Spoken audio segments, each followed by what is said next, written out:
अस्सलाम वालेकुम viewers, welcome to my channel. मैं हूं फरी जाहिद।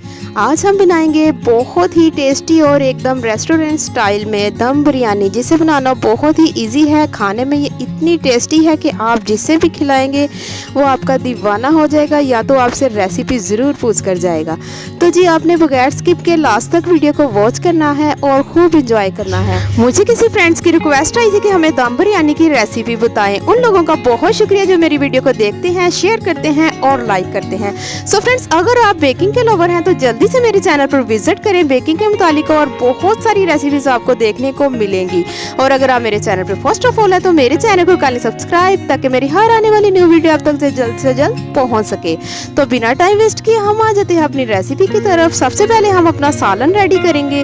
तो जी, यहाँ पर मैंने एक कढ़ाई ले ली है और इसमें मैंने 2 कप के करीब ऑयल ऐड कर दिया है। यहाँ पर मैंने ऑनियन को पहले से ही कटिंग करके रख लिया था, बहुत बारीक मैंने इसको कटिंग किया है। आप चाहें तो चॉप भी कर सकते हैं, लेकिन मेरा चॉपर था खराब तो मैंने अपने हाथों को ही चॉपर बना लिया।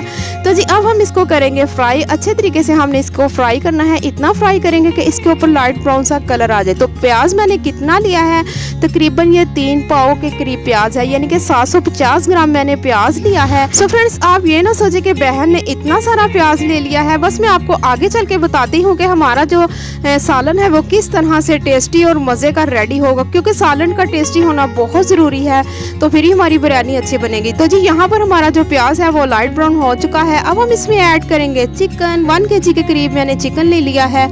आप अपनी क्वांटिटी के हिसाब से कम या ज़्यादा भी कर सकते हैं। तो जी, साथ ही हम इसमें अदरक लहसुन का पेस्ट ऐड करेंगे 1 टेबल स्पून भरकर। आपने छोटा नहीं बड़ा चम्मच खाने वाला भरकर लेना है, क्योंकि इसमें मसाला बहुत ज़्यादा होना ज़रूरी है। तो जी, 1 टेबल स्पून मैंने अदरक का पेस्ट और 1 टेबल स्पून मैंने लहसुन का पेस्ट ले लिया है। बस इसको 1 से 2 दफ़ा मिक्स करेंगे और साथ ही साथ हम इसमें आलू ऐड करेंगे। आलू के स्लाइस आप देख सकते हैं, थोड़े से मैंने मोटे रख रहे हैं, बहुत ज़्यादा हमने बारीक नहीं रखना। यकीन जाने, इसमें जो आलू हम ऐड करते हैं वो बहुत ही मज़े के लगते हैं और बहुत ही उसका मज़ा आता है खाने का। तो जी, आलू मैंने इसीलिए अभी से ऐड कर दिए हैं, क्योंकि अगर हम बाद में ऐड करेंगे तो हमारे जो आलू हैं वो गलेंगे नहीं, कच्चे रह जाएंगे। हम इसे 1 से 2 मिनट के लिए कुक करेंगे, ताकि हमने जो इसमें अदरक लहसुन ऐड किया है वो थोड़ा सा फ्राई हो जाए। तो जी, 1 से 2 मिनट के लिए ये कुक करने के बाद हम इसमें ऐड कर रहे हैं टमाटर। तकरीबन आधा किलो के करीब मैंने टमाटर ले लिए हैं। टमाटर के साथ ही साथ हम इसमें 1 टेबल स्पून नमक ऐड करेंगे, ताकि हमारा जो चिकन है वो बहुत ज़्यादा सॉफ्ट हो और नमकीन हो जाए। तो जी, अच्छे तरीके से इसको हम कुक करेंगे। इसमें से जो पानी निकलेगा उसी में से टमाटर जो हमने इसमें पोटैटोज ऐड किए हैं वो गल जाएंगे। सो फ्रेंड्स, मैंने कितनी क्वांटिटी ली है वो मैं आपको साथ साथ बताती जाऊंगी और मैं डिस्क्रिप्शन में भी मेंशन कर दूंगी। 10 से 5 मिनट के लिए हम इसे कुक करेंगे। तो यहाँ पर आप देख सकते हैं काफ़ी हद तक ये पकना शुरू हो चुका है, लेकिन अभी टमाटर जो है हमारे दिखाई दे रहे हैं। टमाटर हमारे बिल्कुल भी नहीं गले और आलू भी जो हैं अभी हमारे कच्चे हैं। 40 ग्राम मैंने आलू बुखारा ले लिया था और 20 ग्राम मैंने इसमें इमली ऐड की है। साथ ही साथ 1 टेबल स्पून साबुत गरम मसाला ऐड कर देंगे और 4 अदद बड़ी इलायची ऐड करेंगे।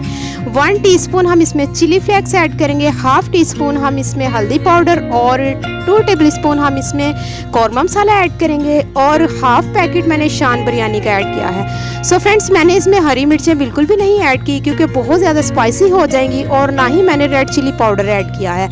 अगर आप बहुत स्पाइसी खाना पसंद करते हैं तो आप इसमें ऐड कर सकते हैं। अब हम इसको 2 से 3 मिनट के लिए फिर से कुक करेंगे, ताकि हमने जो इसमें स्पाइसेस ऐड किए हैं वो अच्छे तरीके से पक जाएं।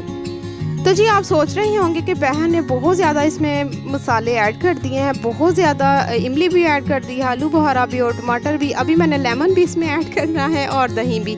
सो फ्रेंड, ये चीज़ें मैंने इसलिए इसमें ऐड की है कि हमने ऑनियन बहुत ज़्यादा यूज़ किया है। प्याज जब हम ज़्यादा यूज़ करते हैं तो वो सालन या कोई भी चीज़ बनाओ तो मीठा बन जाता है। तो जी, इसके साथ साथ मैंने इसमें 2 टेबल स्पून के करीब लेमन जूस ऐड कर दिया है और 1 पाव यानी कि 250 ग्राम मैंने दही ऐड कर दिया है। सो फ्रेंड्स, मेरी यही कोशिश होती है कि आपकी कोई मिस्टेक की वजह से आपकी रेसिपी या कुछ भी आप बनाएं वो ख़राब ना हो जाए। मैं साथ साथ आपके साथ इसलिए शेयर करती हूँ कि आप ध्यान रखें कि इन चीज़ों से क्या होता है। अब हम इसे इतना कुक करेंगे कि हमने जो इसमें दही ऐड किया है वो ड्राई हो जाए। इसे हम हटा देते हैं साइड पर। अब हम अपने चावल बॉईल करेंगे। चावल बॉईल करने के लिए यहाँ पर मैंने 2 किलो पानी ले लिया है। 1 किलो मैंने चावल लिए हैं, आप कम या ज़्यादा भी कर सकते हैं। नमक हम इसमें 1 टेबल स्पून ऐड करेंगे और 2 टेबल स्पून हम इसमें घी ऐड करेंगे। आप चाहे तो ऑयल भी ऐड कर सकते हैं। जब तक ये बॉईल होगा हम अपना सालन चेक कर लेते हैं। सो फ्रेंड्स, माशाल्लाह से अल्हम्दुलिल्लाह बहुत ही खूबसूरत सा कलर भी आ चुका है, हमारे आलू भी गल चुके हैं और मसाला भी जो है बहुत ही यम्मी सा रेडी हो चुका है। तो जी जब हमारा सालन इस स्टेज पर आ जाएगा हम इसमें से नमक चेक करेंगे। नमक कम या ज़्यादा तो नहीं, अगर कम है तो आपने थोड़ा सा नमक इसमें और ऐड कर देना है। यहाँ पर हम अपना आलू भी चेक कर लेते हैं, बहुत ही सॉफ्ट और बहुत ही अच्छे तरीके से गल चुके हैं। तो जी एक और बात मैं आपको बता दूं कि सालन में आपने पूरा नमक रखना है, कम या ज़्यादा नहीं होना चाहिए। और जो हम चावल बॉईल करेंगे उसमें भी हम पूरा नमक रखेंगे। इसमें मैं ऐड कर रही हूँ थोड़ी सी किशमिश, आप अपने हिसाब से इसमें कम या ज़्यादा भी कर सकते हैं। जब ये मुँह में आएगी तो बहुत मज़े का इसका टेस्ट आएगा।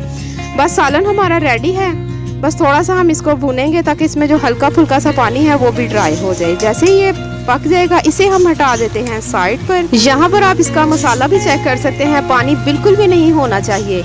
तो जी इसे हम हटा देंगे साइड पर। अच्छा, एक और बात मैं आपको बता दूं कि सालन आपने पहले रेडी करना है, चावलों को बाद में बॉईल करना है। अगर आप चावल पहले बॉईल करेंगे तो वो बिल्कुल ठंडे हो जाएंगे, तो जब हम इसको दम लगाएंगे तो इसमें स्टीम भरने की बहुत मुश्किल हो जाएगी। तो जी पानी हमारा अच्छे तरीके से बॉईल हो चुका है। अब हम इसमें ऐड करेंगे चावल मैंने सफीना के 1 kg चावल ले लिए हैं, तो इसको हम बॉईल करेंगे। सो फ्रेंड्स, इसको हमने पूरा बॉईल नहीं करना, 100 में से 90% हम इसे बॉईल करेंगे और 10% हम इसे छोड़ देंगे, यानी कि एक कनी पे हम इसे छोड़ देंगे, वो हम इसको दम में पका लेंगे।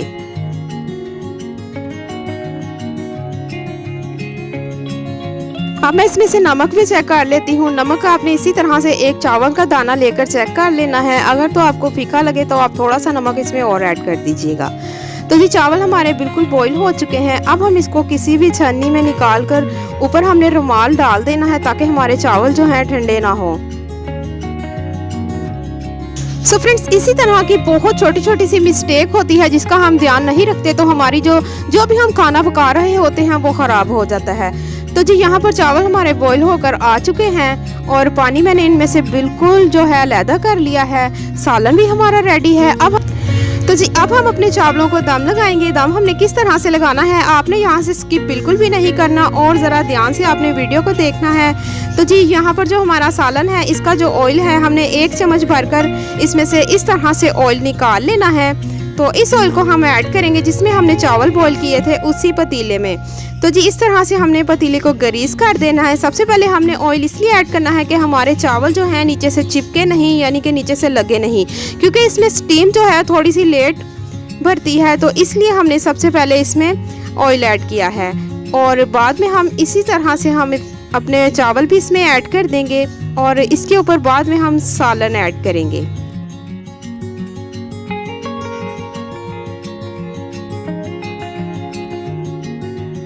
चलिए जी, चावलों की मैंने तय बना ली है। अब हम इसके ऊपर सालन ऐड करेंगे जो हमने रेडी किया था। थोड़ी हम फासले पर सालन जो है इस तरह से ऐड कर देंगे और कहीं से हम छोड़ देंगे और साथ ही साथ हम इसमें ऐड करेंगे धनिया और पुदीना। इससे बहुत ही मज़े का टेस्ट आएगा और खुशबू बहुत ही अच्छी आएगी। इसके साथ साथ थोड़ा सा मैं फूड कलर ऐड करूँगी, ड्राई फ्रूट फूड कलर हम इसमें ऐड करेंगे। दूध या दही या पानी में हमने फूड कलर को मिलाकर ऐड नहीं करना। इस तरह से ड्राई ऐड करने से एकदम रेस्टोरेंट जैसा इसमें जो है टेक्सचर आएगा। तो जी साथ ही साथ फिर से हम इसी तरह से सारी की सारी तय बनाकर रेडी कर लेंगे और बाद में हम इसे तकरीबन आधे घंटे के लिए दम लगाएंगे। आप सोच रहे होंगे कि इतना लंबा दम, क्योंकि इसमें स्टीम जो है बहुत लेट भरती है, तो इसलिए इसमें थोड़ा सा दम लगाने में थोड़ा सा टाइम लगेगा। तो बस इसी तरह से आपने जो है अपनी दम बिरयानी की तय बना लेनी है और फिर से हम इसके ऊपर चावल ऐड करेंगे और बहुत ही मज़ेदार सी ये बिरयानी बनने वाली है। आपने इस रेसिपी को ज़रूर ट्राई करना है और मुझे प्यारा से कमेंट्स करके बताना है कि आपकी दम बिरयानी कैसी बनी। वीडियो अच्छी लगी तो शेयर लाइक ज़रूर कीजिएगा और मुझे प्यारा से कमेंट्स करके बताइएगा कि आज की रेसिपी आपको कैसी लगी।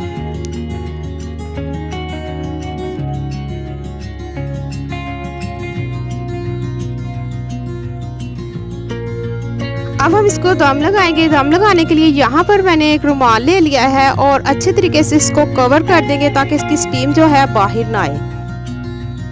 अब हम अपनी बिरयानी चेक करेंगे। माशाल्लाह से अल्हम्दुलिल्लाह बहुत ही खूबसूरत सा कलर भी आ चुका है और बहुत ही मज़े की लग रही है। साइड से थोड़े से राइस हम हटा कर देखेंगे। हमारे जो चावल हैं वो जो एक कनी पर हमने रखे थे वो गल चुके हैं। तो जी चावल हमारे माशाल्लाह से बिल्कुल सॉफ्ट हो चुके हैं और बिल्कुल अलग-अलग हैं। तो जी अब हम इसको डिश आउट करेंगे। डिश आउट करने के बाद देखते हैं ये कैसी लगेगी।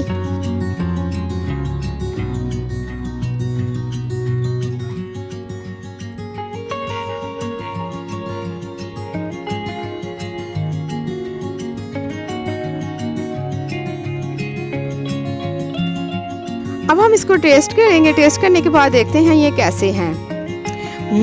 यकीन जाने बहुत ही टेस्टी और इतने मज़े के हैं कि मैं आपको बता नहीं सकती। तो आज की वीडियो यहीं तक की थी। मिलते हैं एक न्यू रेसिपी के साथ। आप मुझे तो में याद रखिएगा। मैं आपको अल्लाह हाफिज़।